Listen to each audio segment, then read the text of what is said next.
Hey girls, I'm Gianna, and as you've realised, I haven't made a video on our channel yet because I've been on holiday to the United States of America, which is where all you guys live. And I got back on Tuesday, I think, and it was an amazing holiday and I just loved it there. But now I'm back. This thing right here, Harry Potter, it was amazing. Oh my god, I really loved it. It was so good. I felt really satisfied by it, like at the end of it when the credits rolled on and everyone was crying. I just felt like it was so satisfying. Like, I was really sad that it was ending, obviously, but I was happy that it ended in that way. So some of my favourite scenes, none of you guys mentioned this, but when Helena Bonham Carter pretended to be Emma Watson, pretending to be Hermione Granger, pretending to be Bellatrix, I thought that was just, Helena's acting was just so good. Like, it was just exactly the way that I'd think that I'd wanted it to be, really. That's just how Hermione would have done Bellatrix. I think it was Jerry who said this, but I'm going to say it as well. The Luna and Neville thing, that was just like, yay, because I really wanted them to be together since the 6th or 5th book, I think. I've just been like really wanting that to happen, and it happened, so yay. Also, until the latest movie, I wasn't a big fan of Snape. I mean, I knew he was a good guy really from the last book and everything, but I still wasn't, I still didn't like him as much as other people do. Like, I find a lot of people really like his character, but I just didn't. But Alan Rickman has changed all that. His acting was so superb. Like, I was crying so badly, like I just felt it, and now I love Snape. Like, I never did before, and now I do. So, Alan Rickman, you are amazing. I like the way that they did the Ron and Hermione kiss, but I just preferred the scene in the book because I just wanted the reason for Hermione to kiss Ron to be the fact that he wanted all the house elves out, and I wanted the bit where Harry says, we're in the middle of a war, and Ron's like, that's why it's now or never, isn't it? And yeah, I just thought that was really funny, and it added like a sense of like humour to in middle of the whole like war thing, and like the panic that they had to find the Horcruxes. So I like the scene in the film, but I prefer the one in the book. I have a lot more to say about Harry Potter, but I'm going to keep it quite short because I want to answer the questions in this video as well. So here are my question answers. So Jill asked, what are we most passionate about?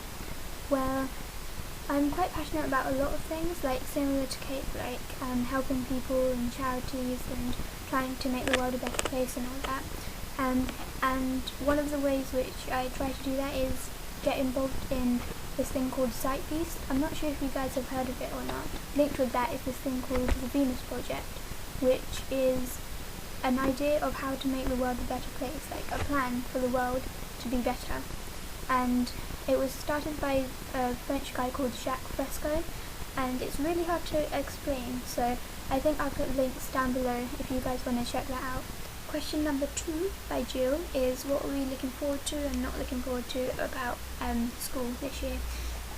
I'm not sure how the education system works in America and in England. I think it's quite different, but in England, year 10 and year 11 are the years where you do your GCSEs, which is the big exam thing that you have to do well in to get into college.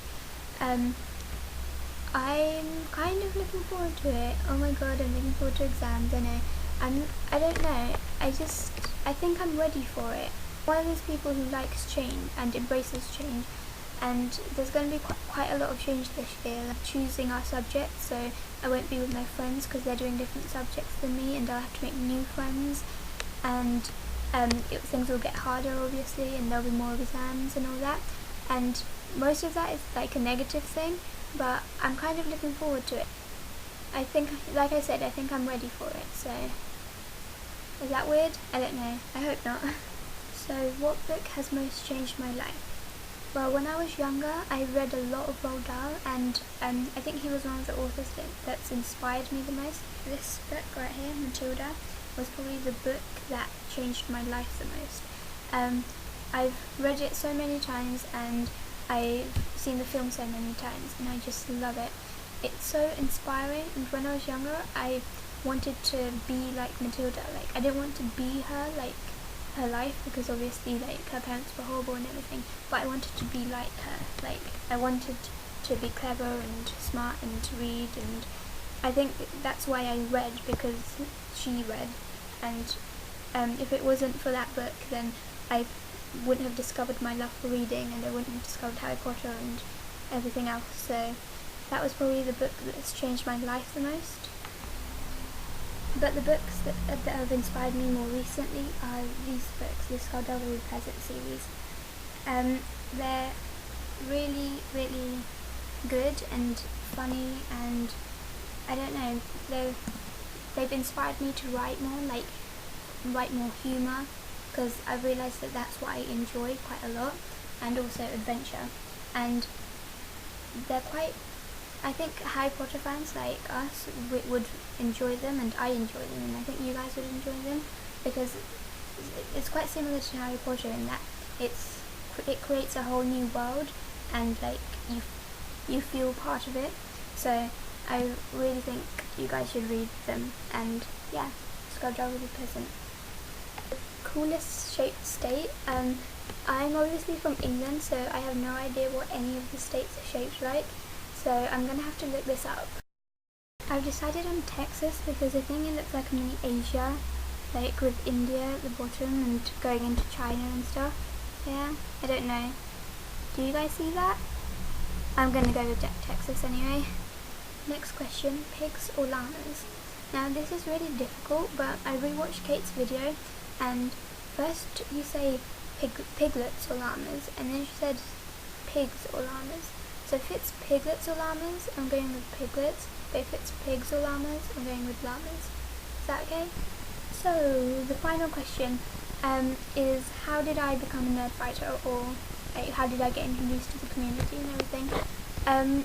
Basically, I was in the car one day waiting for my mum and my dad to go pick up my brother from something. I can't remember what it was, and my mum had left her phone in the car, so I got her phone and went on YouTube on it.